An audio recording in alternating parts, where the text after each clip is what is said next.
Hi, this is my Bible journey with you. I am Fiona. We begin from the book of Genesis, chapter 1, the story of creation. In the beginning, when God created the universe, the earth was formless and desolate. The raging ocean that covered everything was engulfed in total darkness, and the Spirit of God was moving over the water. Then God commanded, "Let there be light," and light appeared. God was pleased with what he saw. Then he separated the light from the darkness, and he named the light day, and the darkness night. Evening passed and morning came. That was the first day. Then God commanded, "Let there be a dome to divide the water and to keep it in two separate places." And it was done. So God made a dome, and it separated the water under it from the water above it. He named the dome Sky. Evening passed and morning came. That was the second day. Then God commanded, "Let the water below the sky come together in one place, so that the land will appear." And it was done. He named the land Earth, and the water which had come together he named Sea. And God was pleased with what he saw. Then he commanded, "Let the earth produce all kinds of plants, those that bear grain and those that bear fruit."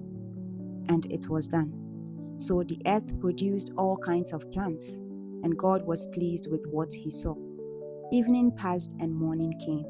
That was the third day. Then God commanded, "Let lights appear in the sky to separate day from night and to show the time when days, years, and religious festivals begin.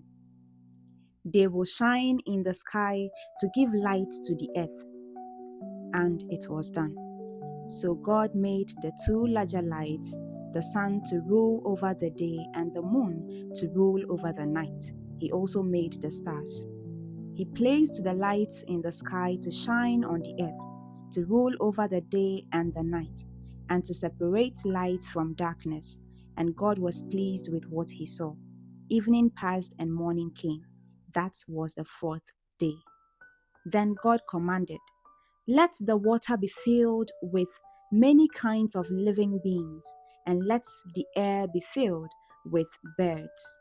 So God created the great sea monsters, all kinds of creatures that live in the water, and all kinds of birds. And God was pleased with what he saw. He blessed them all and told the creatures that live in the water to reproduce and to fill the sea. And he told the birds to increase in number. Evening passed and morning came. That was the fifth day. Then God commanded, "Let the earth produce all kinds of animal life, domestic and wild, large and small." And it was done.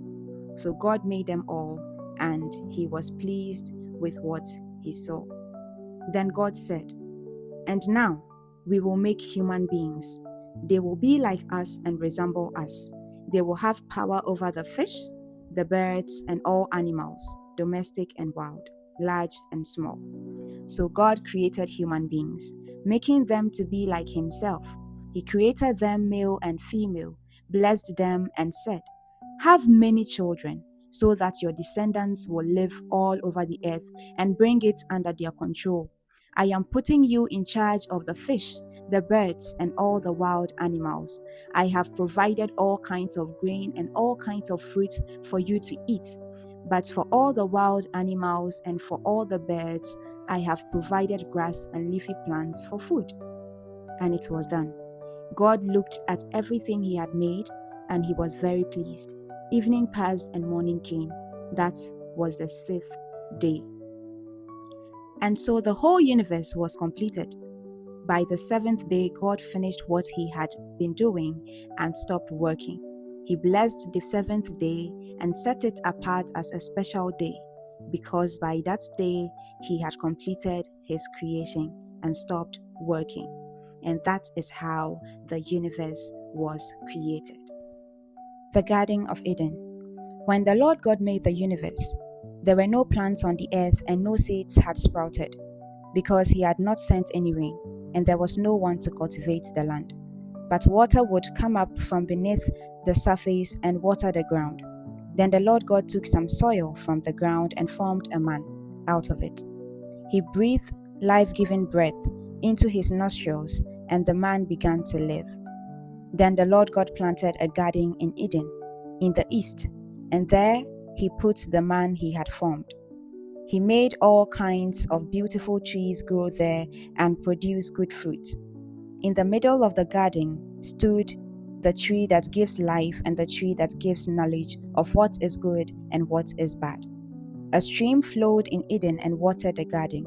Beyond Eden, it divided into 4 rivers. The first river is the Pishon. It flows round the country of Havilah. Pure gold is found there, and also rare perfume and precious stones. The second river is the Gihon. It flows round the country of Cush. The third river is the Tigris, which flows east of Assyria.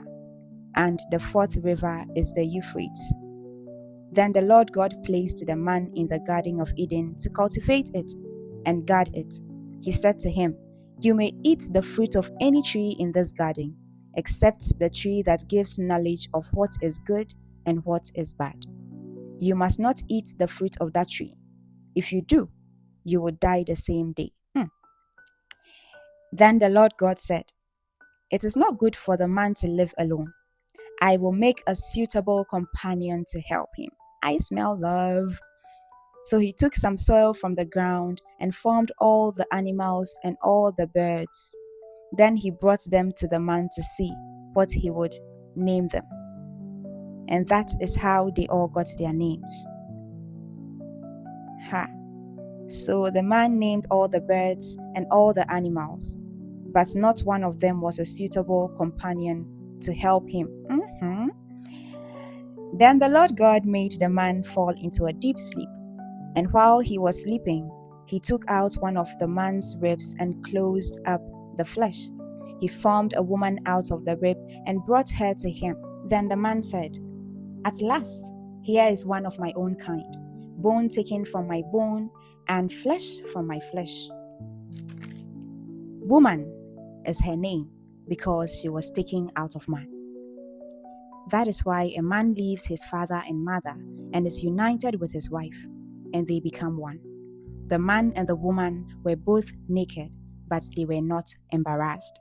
This brings us to the end of the story of creation, as we read from the book of Genesis chapter 1 and chapter 2. In our next recording, we will discuss questions, lessons, and suggestions about the story of creation. Kindly drop your questions, lessons, and suggestions in the comments. Catch you in our next recording. Thank you.